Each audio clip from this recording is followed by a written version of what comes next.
Hello everyone, welcome again to our YouTube channel the GS solver.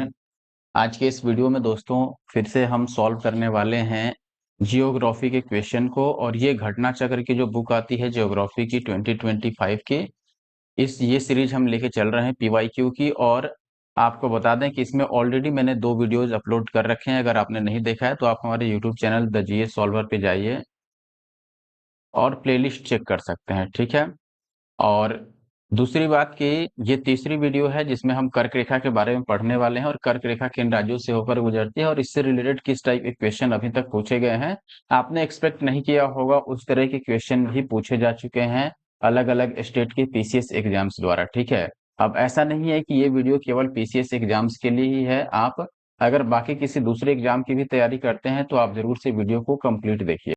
आपको बता दो दोस्तों कि इसमें 1990 से 2025 तक के सारे क्वेश्चन शामिल हैं, जिसमें यूपी पीसीएस के मुख्य परीक्षा के भी सामान्य अध्ययन के प्रश्न पत्र शामिल हैं। और सामान्य भूगोल की जो बुक है ये काफी इंपॉर्टेंट है दोस्तों, और इसमें इतने सारे आपको क्वेश्चन विद नोट्स मिलते हैं। लेकिन मुख्य चीज क्या है कि नोट्स में बुक वाली नहीं फॉलो करता हूं, जैसे बुक का ही सहारा लेकर मैंने नोट्स बनाया है, लेकिन अपना हैंड रिटेन नोट्स पहले मैं आपको बताता हूं और पहले नोट्स में समझा देता हूं और नोट्स अच्छे से बताने के बाद ही हम क्वेश्चन पर आते हैं, जिससे कि आपको सारी चीजें क्लियर हो जाती हैं और काफी समय तक ये चीज याद भी रहती है और आप इसके थ्रू अपना नोट्स भी बना सकते हैं। आप देख रहे हैं कि हमें आज भारत एवं कर्क रेखा के बारे में पढ़ना है, ठीक है, जिसके बारे में पहले मैं नोट से आपको समझाता हूं फिर क्वेश्चन पर। लेकिन उसके पहले अगर आप ऐसी और वीडियो देखना चाहते हैं तो जरूर हमारे YouTube channel the GS solver को सब्सक्राइब करके सपोर्ट करें अपना, और साथ ही साथ कमेंट्स जरूर करें। और अगर आपको वीडियो पसंद आता है तो वीडियो को लाइक करना बिल्कुल भी ना भूलें, ठीक है। चलिए दोस्तों शुरू करते हैं। आप देखेंगे कि भारत और कर्क रेखा के बारे में हमें पढ़ना है। कर्क रेखा क्या होता है पहले ये जानेंगे हम, ठीक है। उसके बाद भारत के किन राज्यों से कर्क रेखा गुजरती है वो जानेंगे। फिर सूर्य का उत्तरायण क्या होता है, दिन और रात की अवधि पर इसका क्या फर्क पड़ता है ये जानेंगे। और ऐसे ही कुछ और कर्क रेखा के बारे में इंपॉर्टेंट फैक्ट्स जानेंगे जो आपके एग्जाम के पॉइंट ऑफ व्यू से काफी इंपॉर्टेंट है। खासकर क्वेश्चन तो हम वही लेते हैं जो लेटेस्ट आपके एग्जाम्स में पूछे गए हैं 1990 से लेके और 2025 तक के क्वेश्चन हम इंक्लूड करते हैं। सबसे पहले बात करें कि कर्क रेखा होता क्या है। देखिए, विषुवत रेखा के उत्तर में स्थित, या फिर आप सीधे तौर पर कहो उत्तरी गोलार्ध में स्थित 23.5 डिग्री यानी कि 23 डिग्री और 30 मिनट उत्तरी अक्षांश को हम कर्क रेखा बोलते हैं। अब उत्तरी गोलार्ध क्या होता है ये सब मैंने पहले बता रखा है। अगर आपने पार्ट 1 नहीं देखा है, पार्ट 2 नहीं देखा है तो प्लीज जाके पहले हमारे YouTube channel the GS solver पर प्लेलिस्ट में पार्ट 1 और पार्ट 2 जरूर देखें, जो पहली और दूसरी क्लास है ज्योग्राफी की। तभी जाके ये बहुत अच्छे से आप समझ पाएंगे कि विषुवत रेखा क्या है, उत्तर में कैसे ये स्थित रहता है, कर्क रेखा किसको कहते हैं। इवन ये चीज भी मैंने अपने पार्ट 2 या पार्ट 1 में ही बता दिया है, ठीक है। फिलहाल मैं आपको रिपीट कर देता हूं कि विषुवत रेखा यानी कि भूमध्य रेखा, ये जो है इसके उत्तर में स्थित इस इलाके में स्थित जो 23.5 डिग्री उत्तरी अक्षांश है उसको हम कर्क रेखा बोलते हैं। और ऐसे ही अगर ये दक्षिणी गोलार्ध में 23.5 डिग्री की बात करें हम, तो ये हो जाता है मकर रेखा, ठीक है। तो अब कर्क रेखा क्या होता है ये समझ गए। देखिए, कर्क रेखा जो है वो भारत के लगभग बीच से होकर गुजरता है, यानी कि इंडिया का मैप देखिएगा तो लगभग ये इंडिया के बीच से बीचों बीच होकर गुजरता है। कर्क रेखा भारत के कुल 8 राज्यों से होकर गुजरता है। ये बहुत इंपॉर्टेंट चीज है जो आपको याद रखना है। कर्क रेखा भारत के लगभग लगभग नहीं, कंप्लीटली 8 राज्यों से होकर गुजरता है। अब वो 8 राज्य कौन से हैं ये देख लीजिए। पहला है गुजरात, फिर राजस्थान, मध्य प्रदेश, छत्तीसगढ़, झारखंड, पश्चिम बंगाल, त्रिपुरा और मिजोरम।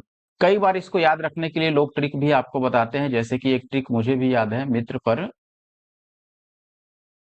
गमछा, ऐसे लिखेंगे छ, एक मिनट।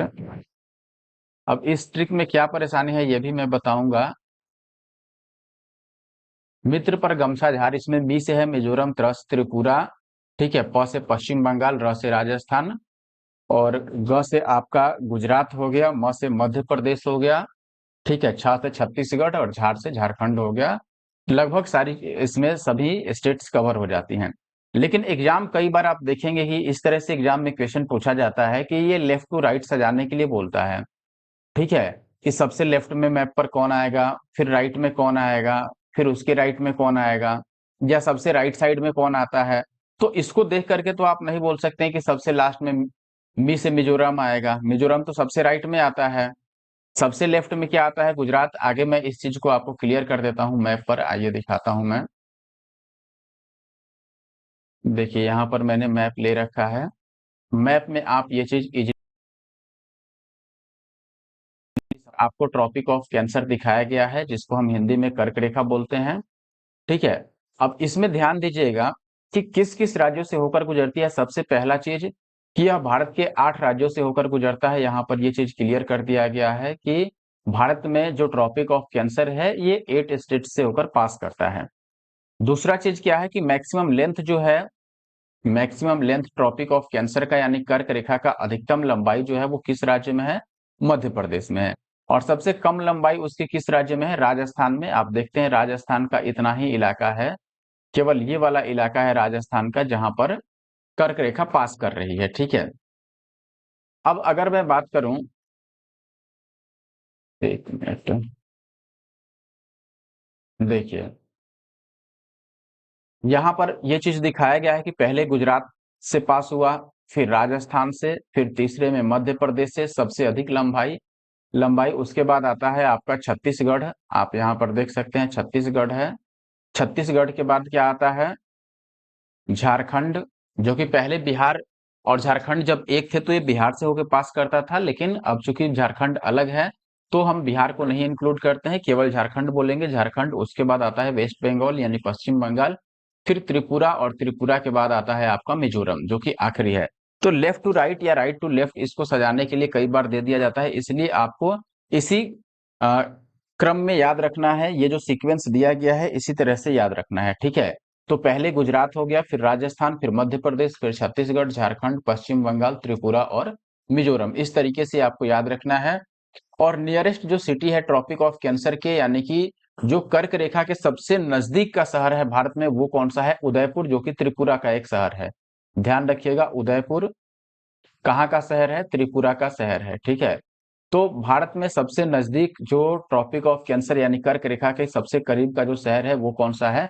उदयपुर, त्रिपुरा। इसके अलावा एक चीज और याद रखिए, माही रिवर जो है यानी माही नदी जो है, ये इकलौती भारत में ऐसी नदी है जो ट्रॉपिक और कैंसर को 2 बार पास करती है या 2 बार काटती है। ठीक है। माही नदी जो है वो कर्क रेखा को 2 बार काटती है, ये याद रखना है, यानी 2 बार उसको होकर पास करती है। वापिस से हम अपने नोट्स पर आ जाते हैं, जिसमें मैं आपको बता रहा था यहाँ पर कि ये 8 राज्य हैं जहां से होकर के कर्क रेखा गुजरती है। और माही नदी आपको मैंने बता ही दिया कि इकलौती नदी है जो 2 बार कर्क रेखा को काटती है। ठीक है। अब अगला है कि सूर्य के उत्तरायण होने के बाद, अभी हम सूर्य का उत्तरायण पढ़ रहे हैं। सूर्य का उत्तरायण क्या होता है पहले ये समझ लीजिए। उत्तरायण का अर्थ होता है उत्तर की ओर जाना। ठीक है। यानी सूर्य जब उत्तर की ओर जाने लगता है, यानी उत्तर दिशा की ओर गमन करता है,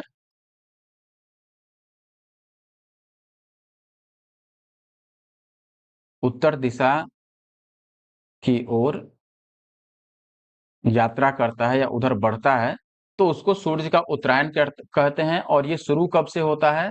ये शुरू होता है लगभग 22 दिसंबर के आसपास। 22 दिसंबर के आसपास शुरू होता है और करीब करीब 6 माह तक यह रहता है।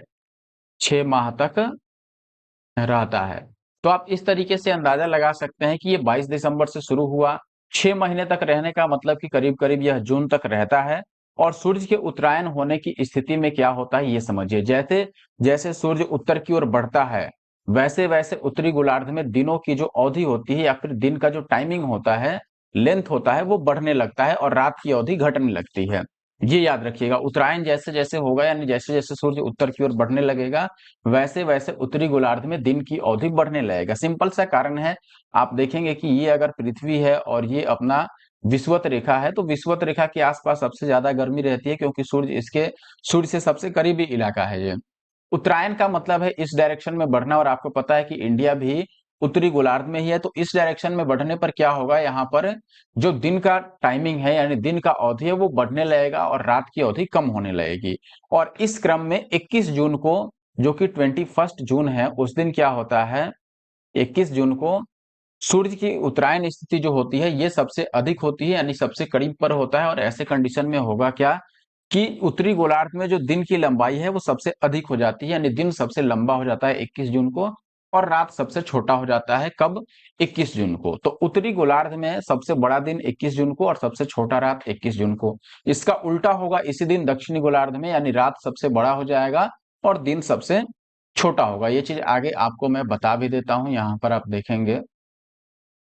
देखिए, इस समय यानी 21 जून को दक्षिणी गोलार्ध में विपरीत स्थिति होती है, यानी दिन सबसे छोटा होगा और रात सबसे लंबा।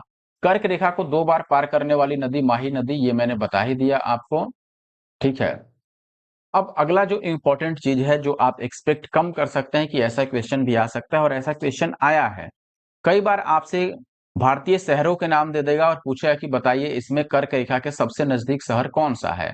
ठीक है, तो इसके लिए जरूरी है कि हमें उनका अक्षांशीय विस्तार या फिर अक्षांशीय स्थिति पता हो। ठीक है, तो कुछ शहरों की यहाँ पर अक्षांशीय स्थिति दी गई है, जो खासकर एग्जाम्स में पूछे गए हैं, आप जरूर याद रखिए। जैसे भोपाल की जो अक्षांशीय स्थिति है वो है 23 डिग्री और 25 मिनट। ठीक है, गांधीनगर की है, और ये मैं बढ़ते क्रम में या एक क्रोनोलॉजी के आधार पर सजाया हूं, जैसे कि भोपाल सबसे करीब है, जितने पूछे गए हैं उसमें गांधीनगर जो है वो उसके बाद सबसे करीब वाला है, दूसरे स्थान पर जबलपुर तीसरे पर। लेकिन ओवरऑल बात किया जाए, एग्जाम में पूछने से मतलब नहीं रखा जाए, तो आप देखेंगे कि त्रिपुरा का जो उदयपुर है ये सबसे करीब का शहर है कर्क रेखा के। ठीक है, गांधीनगर 23 डिग्री 19 मिनट, जबलपुर जो कि 23 डिग्री 11 मिनट की अक्षांशीय स्थिति पर स्थित है। अगरतला त्रिपुरा में है, त्रिपुरा की राजधानी। ये 23.5 डिग्री नहीं बोलेंगे इसको, 23 डिग्री 50 मिनट। ठीक है, उज्जैन मध्य प्रदेश में है, 23 डिग्री और 0.9 मिनट। अहमदाबाद गुजरात का हिस्सा है, 23 डिग्री और 0.2 मिनट। कोलकाता क्या है, 0.2 नहीं बोलेंगे, 23 डिग्री और 2 मिनट। ठीक है, कोलकाता हो गया आपका 22 डिग्री और 30 मिनट, यानी 22.5 डिग्री आप कह सकते हैं। वाराणसी 25 डिग्री 18 मिनट और 21 डिग्री 9 मिनट हो गया नागपुर। ठीक है, 9 मिनट वाला यहाँ भी है, लेकिन ये 23 डिग्री 9 मिनट है और ये 21 डिग्री 9 मिनट, तो ये उससे दूर हुआ। अब इसके बाद हमें क्वेश्चंस देखना है। आई होप कि आप ये समझ पाए होंगे मैंने जो भी नोट्स बनाया था। अगला नोट्स और टॉपिक आपको मिलेगा मानक समय, यानी कि जो स्टैंडर्ड टाइम होता है उससे रिलेटेड। तो अभी हम एमसीक्यू पर चलते हैं, यानी कौन से क्वेश्चन पूछे गए हैं इस पर हम उस क्वेश्चंस को देख लेते हैं, उसके बाद हम फिर नेक्स्ट क्लास अगली वीडियो में। चलिए अब पहले क्वेश्चन से शुरू करेंगे। आप देखेंगे पहला ही क्वेश्चन है जो कि 17th बीपीएससी री एग्जाम 2024 का है। सवाल क्या है कि कर्क रेखा किस राज्य से होकर गुजरती है। बहुत आसान सा सवाल है, अगर आपने पढ़ा होगा कि कर्क रेखा भारत के किन 8 राज्यों से होकर गुजरती है तो इजीली आप आंसर लगा सकते थे, लेकिन बीपीएससी वालों ने यहाँ पर कुछ खेल कर दिया था। जैसे ऑप्शन देखेंगे आप, तो ऑप्शन है बिहार, उड़ीसा, उत्तर प्रदेश और मेघालय। और आप देखेंगे कि वर्तमान स्थिति के अनुसार चारों ऑप्शन में से कोई भी ऐसा राज्य नहीं है जहां से होकर कर्क रेखा गुजरती हो। ठीक है, क्यों नहीं? क्योंकि 8 राज्य आपको याद है, 8 राज्यों में से कहीं भी बिहार या उत्तर प्रदेश या फिर उड़ीसा या मेघालय नहीं है। ठीक है, हालांकि अगर बात करेंगे कि झारखंड से होकर ये गुजरती है कर्क रेखा, और झारखंड पहले बिहार का ही हिस्सा था, तो बिहार आंसर हो सकता था, लेकिन ये उस टाइम के लिए सही था। आपको पता होगा दोस्तों कि 15 नवंबर और सन 2000 को बिहार और झारखंड अलग अलग हो गए, यानी कि बिहार से झारखंड को अलग कर दिया गया। तब कर्क रेखा झारखंड से होकर गुजरने लगी, ना कि बिहार से। पहले हम ये मानते थे कि बिहार से होकर गुजर रही है, क्योंकि झारखंड भी बिहार का हिस्सा था। लेकिन जब झारखंड अलग हो गया तब हम ये कहते हैं कि बिहार से होकर कर्क रेखा नहीं गुजरती है। इस प्रकार इसमें से कोई सा भी आंसर सही नहीं है। बाकी के जो 8 राज्य हैं आप जरूर नाम याद रख लीजिए। लेफ्ट टू राइट अगर हम बात करें तो सबसे लेफ्ट में क्या आएगा? गुजरात। गुजरात के बाद कहां से पास करती है? राजस्थान। राजस्थान में सबसे कम डिस्टेंस है, कर्क रेखा का लंबाई सबसे कम है राजस्थान में। राजस्थान के बाद आता है एमपी यानी मध्य प्रदेश, जहां पर इसकी लंबाई कर्क रेखा के सबसे अधिक है। उसके बाद आता है छत्तीसगढ़। छत्तीसगढ़ के बाद क्या आ जाएगा? ठीक उसके बगल में आ जाइए, झारखंड। झारखंड के ठीक बगल में आ गया पश्चिम बंगाल। पश्चिम बंगाल के बाद आपका आता है बंगाल का एरिया, उसको छोड़ दें, हमें भारत के बारे में जानना है। तो फिर आ जाता है अगला त्रिपुरा, जहां का उदयपुर नामक शहर कर्क रेखा का सबसे नजदीकी शहर है भारत के अंदर। और अंतिम जो स्टेट है वो है मिजोरम। ठीक है, तो मिजोरम आखिरी आपका राज्य है जहां से कर्क रेखा गुजरती है। नेक्स्ट क्वेश्चन फिर से सेम टाइप का है। कर्क रेखा किस राज्य से होकर गुजरती है? ऑप्शन है उड़ीसा, उत्तर प्रदेश, बिहार और झारखंड भी ब्रैकेट में है, और आंध्र प्रदेश। और ये देखेंगे 1990 का क्वेश्चन है यूपी पीसीएस का, और 1990 में बिहार और झारखंड एक ही में थे। तो ऑप्शन बी हम सही लगा लेंगे, क्योंकि बिहार और झारखंड उस समय एक जगह थे और यहाँ से होकर कर्क रेखा पास करती थी। हालांकि ऑप्शन में आप देखें कि झारखंड को भी ब्रैकेट में दिया गया।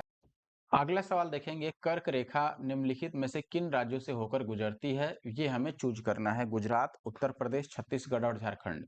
आपको अगर याद हो, ट्रिक भी याद है अगर, मित्र पर गमछा झार, तो इससे भी आप इसको बना सकते हैं। इसमें देखें कि झारखंड से होकर गुजरता है तो ये हो गया, गुजरात, मध्य प्रदेश और छत्तीसगढ़ से होकर गुजरता है तो गुजरात और छत्तीसगढ़ भी हो गया। बाकी पश्चिम बंगाल, राजस्थान ऑप्शन में है नहीं, त्रिपुरा और मिजोरम है नहीं। इसका मतलब कि उत्तर प्रदेश से होकर नहीं गुजरता है, तो केवल पहला, दूसरा और चौथा सही है, और पहला, दूसरा, चौथा ऑप्शन ए में है, इसलिए तीसरे सवाल का सही उत्तर ऑप्शन ए हुआ।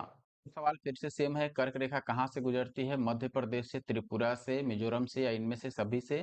तो आपको याद ही है, मध्य प्रदेश से भी गुजरती है, सबसे अधिक लंबाई तय करती है। मिजोरम सबसे आखिरी स्टेट, सबसे राइट साइड का, और त्रिपुरा मिजोरम से ठीक पहले, यानी तीनों जगह से होकर गुजरती है, तो ऑप्शन डी सही हो गया। अगला सवाल कि कितने भारतीय प्रदेशों से होकर कर्क रेखा गुजरती है? अभी हमने देखा 8 से, तो ऑप्शन बी। क्वेश्चन नंबर 6 जो है, इसमें पूछ रहा है कि भारत का एक राज्य जिससे होकर कर्क रेखा गुजरती है। तो एक क्वेश्चन आपके लिए हम छोड़ देते हैं, ये होमवर्क हो गया, इसका आंसर आपको कमेंट बॉक्स में कमेंट करना है, तो जरूर कमेंट कीजिएगा सही आंसर क्या है। अगला सवाल देखेंगे दोस्त, निम्नलिखित में से किस राज्य से कर्क रेखा नहीं गुजरती है? तो नहीं भी पूछा जाता है। ऑप्शन है त्रिपुरा से नहीं गुजरती है, या मणिपुर से, या फिर छत्तीसगढ़, या फिर मिजोरम। त्रिपुरा, छत्तीसगढ़, मिजोरम तीनों जगह से गुजरती है, मणिपुर से नहीं गुजरती है। So that option C is the right answer. I hope कि आप ये बातें समझ पा रहे होंगे और नोट्स जो था उसको अच्छे से पढ़े होंगे, उसके बाद आपको कोई परेशानी नहीं होगी। देखिए अभी ट्विस्ट आ गया क्वेश्चन में, और ये क्वेश्चन 1999, फिर 2002, फिर 2010, यानी अलग-अलग टाइम में ये पूछा गया है। सवाल क्या है कि निम्नांकित नगरों में से कौन कर्क रेखा से निकटतम दूरी पर स्थित है? अब बताइए, ऑप्शन है आपके पास अगरतला, गांधीनगर, उज्जैन और जबलपुर। उज्जैन और जबलपुर दोनों ही आपके मध्य प्रदेश के इलाके हैं, दोनों जगह से होकर कर्क रेखा मध्य प्रदेश से तो गुजरता ही है। अगरतला त्रिपुरा का इलाका है, गांधीनगर गुजरात का। अब इसमें से कर्क रेखा के सबसे नजदीक कौन शहर है, ये कैसे पता चलेगा? तो इसके लिए हमें सबका अक्षांशीय स्थिति चाहिए। हमको पता है कि कर्क रेखा हम किसको बोलते हैं? 23.5 डिग्री उत्तरी अक्षांश को, ठीक है। तो इससे सबसे करीब कौन है?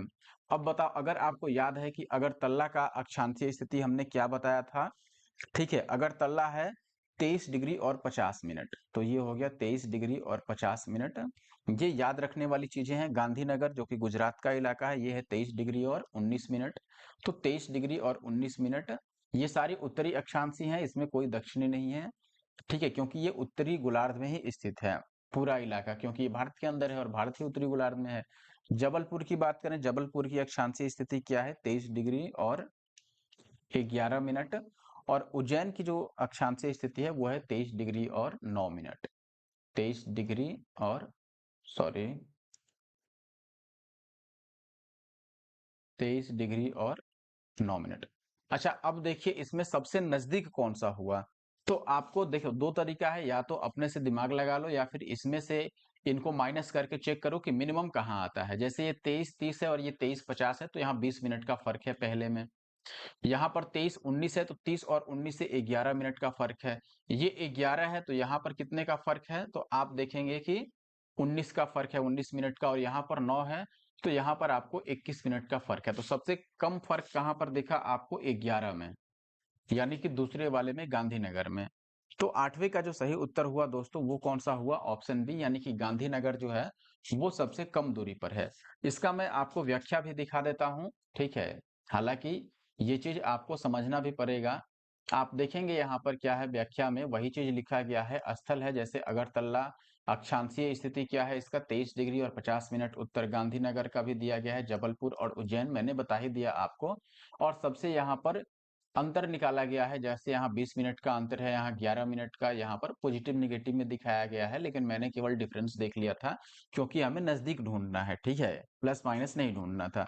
इसमें 11 सबसे कम डिफरेंस दिख रहा है, इसलिए गांधीनगर आपका सही आंसर हो गया। सवाल आप देखेंगे तो समझ पाएंगे कि फिर से सवाल वैसा ही है और ये आईएएस एग्जाम 2003 के प्री एग्जाम में पूछा गया है आईएएस की यानी यूपीएससी के। सवाल क्या है कि कर्क रेखा के निकट इनमें से कौन है? दिल्ली है, जोधपुर है, नागपुर है, कोलकाता है। अब आपको फिर से दिल्ली का पता करना होगा कि दिल्ली का अक्षांशीय स्थिति क्या है, या मैप पर अगर आप दिमाग लगाने की कोशिश करेंगे तो भी देख सकते हैं कि कोलकाता जो है ये पश्चिम बंगाल का इलाका है, नागपुर महाराष्ट्र का, जोधपुर राजस्थान का और दिल्ली जो है ये तो दूर ही है। दिल्ली तो निकट नहीं होगा निश्चित तौर पर, क्योंकि दिल्ली से होकर पास भी नहीं करता है, तो दिल्ली को तो छोड़ ही दो। ये सभी इलाके हैं, इनके स्टेट से होकर के कर्क रेखा पास करती है। तो कोलकाता का जो अक्षांशीय स्थिति है वो हमें पता करना पड़ेगा। तो कोलकाता है 22.5 डिग्री पर, याद रखिए 22 डिग्री और 30 मिनट। ठीक है। जोधपुर की बात करें तो हालांकि कोलकाता पूरा अगर आप देखोगे तो 22.5 से उसका डिफरेंस भी आ जाएगा, क्योंकि 22.5 एक लाइन हो गया, लेकिन उसका कुछ विस्तार होगा तो 22.5 से कुछ और होगा। तो वैसे आपको देखना पड़ेगा। ठीक है। इसके अलावे अगर आप जोधपुर देखते हैं, जोधपुर है 26 के आसपास। जोधपुर, सॉरी नागपुर पर मैंने लिख दिया। जोधपुर है आपका 26 डिग्री के आसपास, मैं पूरा नहीं लिख रहा हूं, और नागपुर जो है वो आपका करीब करीब 20 डिग्री के आसपास है। तो सबसे करीब आप देख रहे हैं कि 22 वाला है, क्योंकि 22.5 और 23.5 यहाँ बस 1 डिग्री का फर्क है, लेकिन ये लोग काफी अधिक डिफरेंस लेके हैं। तो ऑप्शन बी आपका सही है। बाकी एग्जैक्ट जो वैल्यू है वो आप यहाँ पे देख सकते हैं। एग्जैक्ट ना याद रख करके कम से कम आप जो उसके आसपास का है वो भी याद रख लें। जैसे दिल्ली 28 डिग्री और 25 मिनट से 28 डिग्री 53 मिनट तक है, तो हम केवल 28 भी याद रखें, कोलकाता का 22 डिग्री याद रखें, जोधपुर का 26 डिग्री और इसका 20 डिग्री, तो भी हम देखेंगे कि 23 से सबसे नजदीक का जो है वो कोलकाता है। तो कोलकाता आपका सही उत्तर हो। अगला सवाल आप देख रहे हैं, कौन सा महत्वपूर्ण अक्षांश भारत को लगभग 2 बराबर भागों में विभाजित करता है? ऑप्शन है 23.5 डिग्री दक्षिण और 33 डिग्री 30 मिनट उत्तर, या फिर 0 डिग्री, या फिर 23 डिग्री और 30 मिनट उत्तर। देखो आपको पता है, हमने अभी पढ़ा था कि जो कर्क रेखा होती है दोस्तों, ये भारत को, कर्क रेखा जो है ये भारत को 2 बराबर भागों में बांटती है। ठीक है, लगभग 2 बराबर भागों में बांटती है, यानी कि लगभग बीच से गुजरती है। और कर्क रेखा किसको बोलते हैं हम? 23.5 डिग्री यानी 23 डिग्री और 30 मिनट उत्तरी अक्षांश को बोलते हैं। तो 23 डिग्री और 30 मिनट जो है ऑप्शन डी में है, तो ऑप्शन डी आपका सही उत्तर हो गया। ठीक है।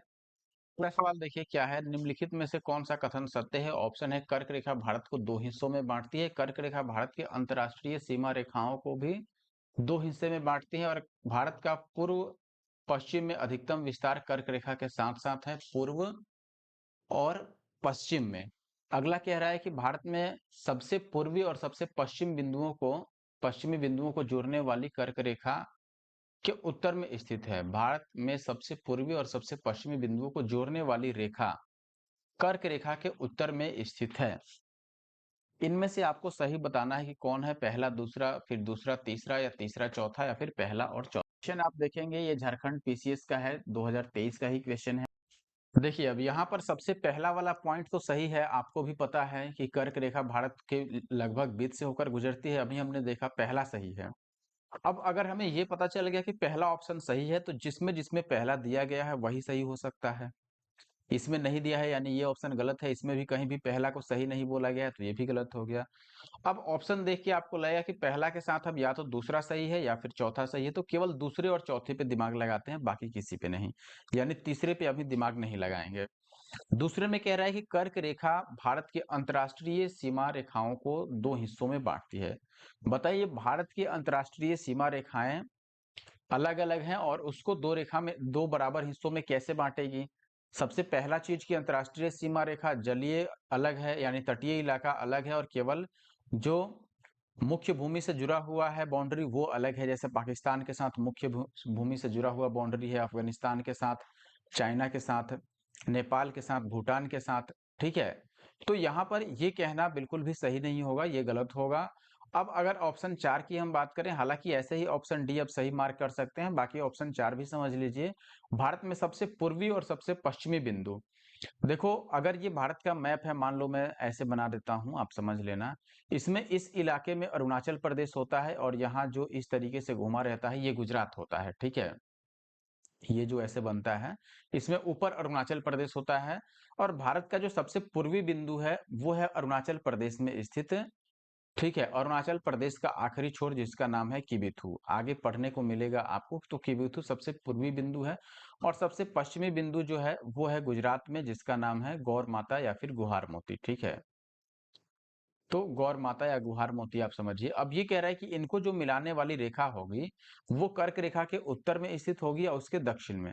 तो कर्क रेखा तो ठीक बीच से होकर गुजरती है और त्रिपुरा से भी होकर गुजरती है और मिजोरम से, और अरुणाचल प्रदेश जो है वो त्रिपुरा और मिजोरम के उत्तर में स्थित है, यानी कि इसके ऊपर स्थित है।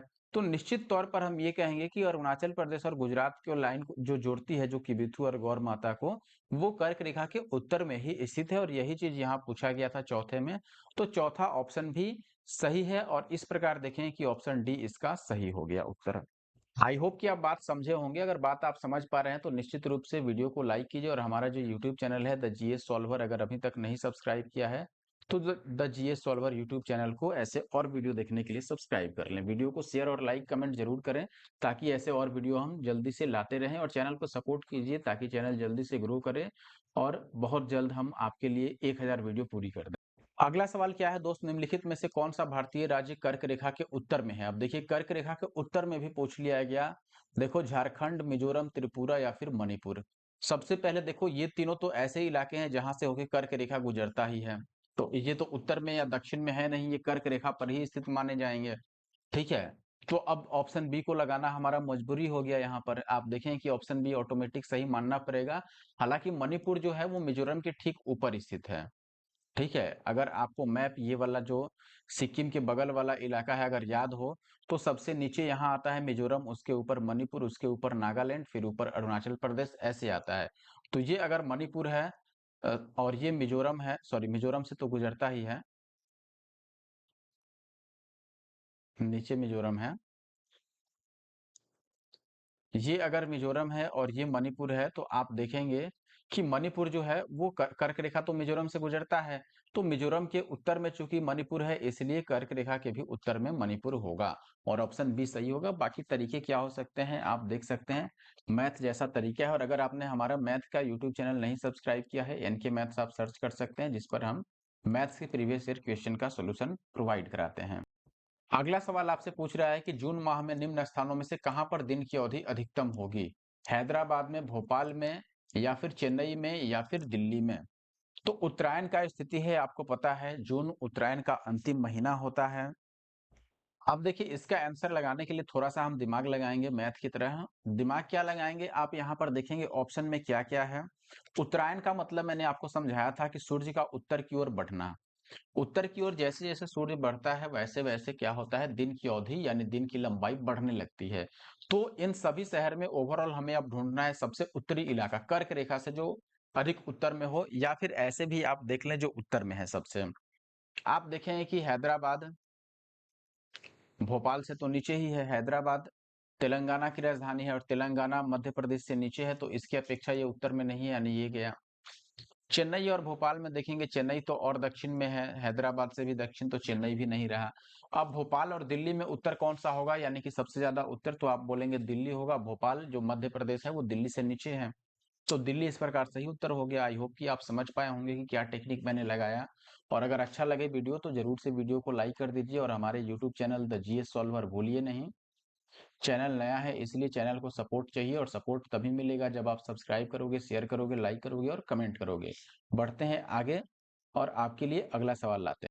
अगला और सेकंड लास्ट क्वेश्चन है इस वीडियो का, निम्नलिखित में से कौन सा शहर कर्क रेखा के सबसे निकटस्थ है? यानी ये जो ऑप्शन है उसमें से बोल रहा है, ऐसे ऑप्शन नहीं बोलता कि इनमें से, तो हम सीधे उदयपुर को लगा देते, लेकिन अभी ऑप्शन है हमारे पास जिसमें जबलपुर, उज्जैन, अहमदाबाद और वाराणसी है। ठीक है, वाराणसी यूपी का इलाका है, वाराणसी तो निश्चित तौर पर नजदीक नहीं है। ठीक है, क्योंकि यूपी से तो गुजरता भी नहीं है। अहमदाबाद है, उज्जैन है और जबलपुर है, इसमें से हमें सही चुनना होगा कि कौन सा ऑप्शन है।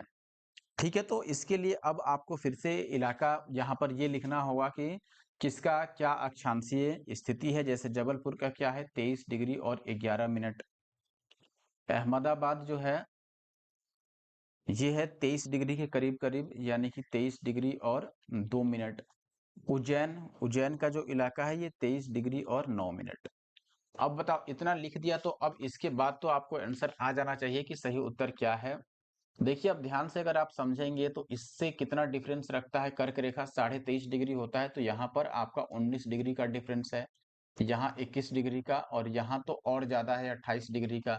तो सबसे कम डिफरेंस है जबलपुर से, तो जबलपुर आपका सही आंसर होता है ऑप्शन ए 14th का। ठीक है, बाकी ये चीज आप यहाँ पर जो बुक का सॉल्यूशन है उसमें भी देख सकते हैं, यहाँ पर सबका विस्तार दिया गया है कि इसका क्या स्थिति है। ठीक है, जबलपुर का, अहमदाबाद का, उज्जैन का और वाराणसी का भी। आखिरी सवाल आ गया, और आखिरी सवाल में ये भी मैंने नोट्स में बता दिया है। सवाल क्या है, निम्नलिखित भारत की नदियों में कौन कर्क रेखा को 2 बार पार करती है? ऑप्शन है माही, चंबल या नर्मदा, या इनमें से कोई नहीं। माही सही उत्तर है। मैंने बताया था कि माही जो है, देखो माही जो है मध्य प्रदेश से निकलती है। ठीक है, मध्य प्रदेश से निकलती है, उसके बाद ये राजस्थान में प्रवेश करती है, और राजस्थान के बाद ये गुजरात, और गुजरात में होते हुए कहाँ गिर जाती है? खंभात की खाड़ी में। ठीक है, खंभात की खाड़ी। तो ये ध्यान रखिएगा कि माही नदी जो है वो कर्क रेखा को 2 बार काटती है। ये मध्य प्रदेश, राजस्थान, गुजरात से होकर गुजरती है और खंभात की खाड़ी में गिर जाती है। ठीक है, तो ऑप्शन ए आपका सही उत्तर हुआ, और ये आखिरी सवाल था, इसलिए मिलते हैं नेक्स्ट वीडियो में। Thank you for watching the video. I hope कि वीडियो आपको पसंद आया।